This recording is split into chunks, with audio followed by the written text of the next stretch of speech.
we had to take like a, what was it, Mike? Like a 30-minute bus ride to the car rental building. Car rental building. Yeah. So so it was an airport shuttle to there. Yeah.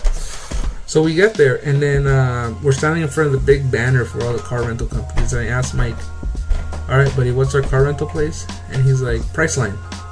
And I'm like, "No, Priceline is a website, but what's the company?" And at that point, you pull out your phone, and I see the name says CarWise, and I'm looking up and down the banner. I'm like, I don't see CarWise up here. And then you start reading through the email, right? And we had reached Fort Worth, I believe, around 4 a.m. or 4 p.m. that we flew in. So by the time we got to the car rental, probably 4:30, 5 o'clock. I'm looking at it, and it said pick up there, but the address was downtown Dallas. Now, again, we flew into Fort Worth, so we're talking from where the pickup address was saying was about 45 minutes away, I believe. So anyways, I tried calling the number. Obviously, first thing you're going to do, call the number, figure out where the car is. Maybe they have a courtesy shuttle, something. No answer, straight to voicemail. So anyways, at this point, we decide, obviously, we're going to get an Uber. We need to get downtown. We need to get this car. And then Nelly had ordered the Uber, which was, I believe, $55 $50 American dollars. It was not a cheap Uber whatsoever. $50 American dollars. Plus, we had to pay tolls. Yeah. I think another $10 to go through the tolls. That was $9 USD. So yeah, so it was expensive. So yeah, you're about $85 to $90 just for this cab to get downtown Dallas. When I saw my credit card statement I logged into my credit card to see how much it was in Canadian. The Uber ride down was $90 itself. I'm like, oh my god, that hurt. Oh. Yeah. So then, and this is how it gets worse, because we end up making this long trip, and at this point, obviously, I'm a little bit fuming. But again, maybe it was a misunderstanding. Whatever. We get to this place. There's no sign for this place. We had to double check the address to make sure we're at the right place, because it was actually it looked like a custom car detailing place or an old custom car dealer kind of thing, right? Yeah, they had some cool cars inside. They had like a DeLorean, and they had like a T300 or something. Yeah. So anyways, we get into this place, looking around. There's no signs on any doors or anything. So I decided to go into the other side that has this other shop in it. And our buddy Juan ends up finding a guy there who actually was running the other one. So he said, "Oh, you're looking for that price list?" He's like, "Yeah, they rent a back room in this building, but they're never here. There's no signage for them, and we get people coming in here all the time that there's an issue." So we went around the side of the building. There was lock boxes on the side wall. There was a couple of cars in the driveway there. So obviously, it was somewhat of a legit place. I guess maybe he does get rid of some of them, rent them out. So then I tried calling again. Straight to voicemail. This time I leave a voicemail, and within about, I'd say 2 minutes, I got the exact same text message that I'd gotten 2 days before. So basically, text message again stating that, contact this number. We don't have any cars for you. Blah blah blah. Call the second number to get your money back. Obviously, I'm not going to do that. This is now, from all the paperwork and everything we had done, this is the third or fourth number that's come up. So it just seems kind of scammy to me. Like we rented and I paid through Priceline. So that's what I'm going to deal with.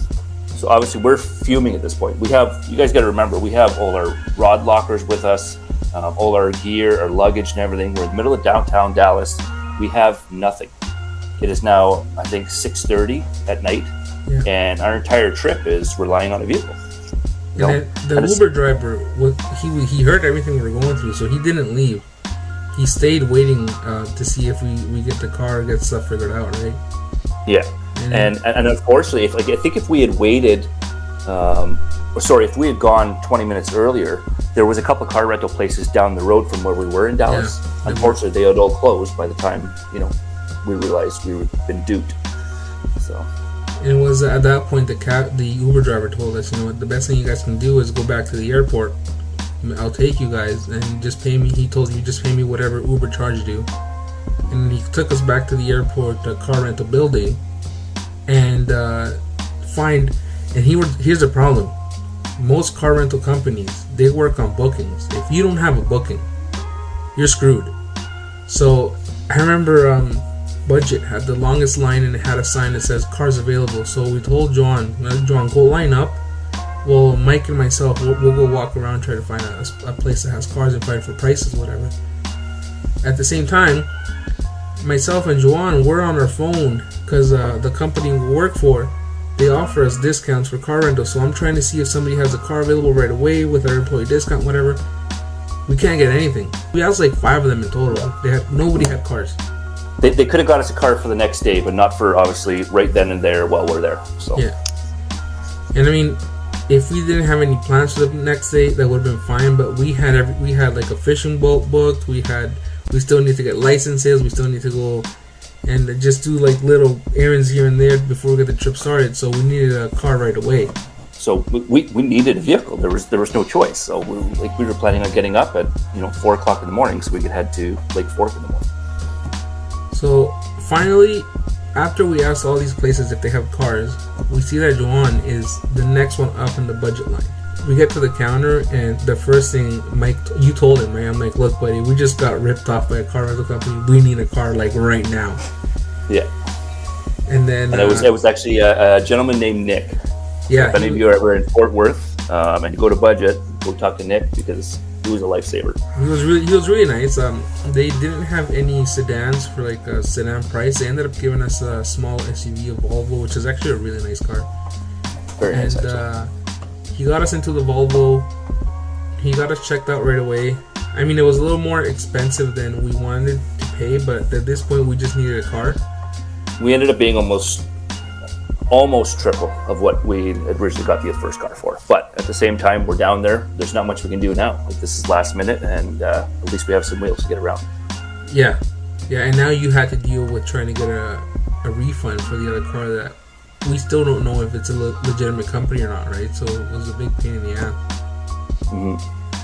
That was crazy. I mean, at this point, I could see the look on your face, and you were not happy.